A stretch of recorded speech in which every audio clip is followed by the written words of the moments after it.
Hey guys, welcome back to my channel. So for today, I thought it would be fun if I shared with you two of my favorite summertime cocktail recipes. So if you're interested in learning how to make those drinks, stay tuned.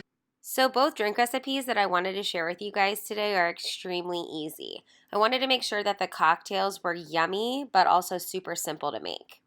The first thing you always want to do, no matter what kind of cocktail you're making, is to fill your glass up all the way to the top with ice.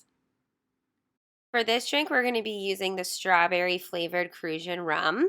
Now, I don't have a jigger on hand, but a good rule of thumb is to fill your glass up about a third of the way with whatever alcohol you're using.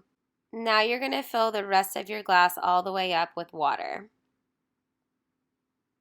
Now when adding the cranberry juice, you just want to make sure you add enough to where it just gives your cocktail that light pink color. This is going to be a really light and refreshing drink, perfect for summertime, perfect for being out in the sun, but it's not going to be super sweet. So if you're someone who does like super sweet cocktails, this is a good time to go ahead and add more cranberry juice or even add a little bit of Sprite.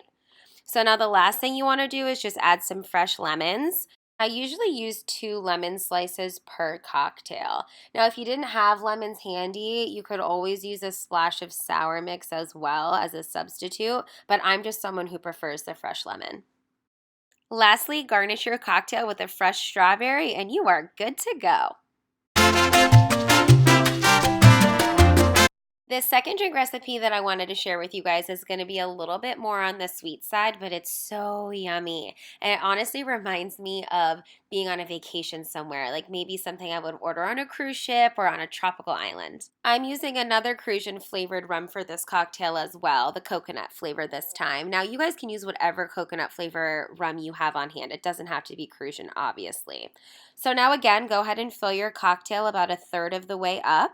Now for this second step, I'm going to fill my glass all the way up with lemonade. Now, just like the first recipe where you substituted sour mix with the lemons, you can go ahead and substitute the lemonade with sour mix. If you're someone who enjoys really sweet drinks, that's going to be a good option for you.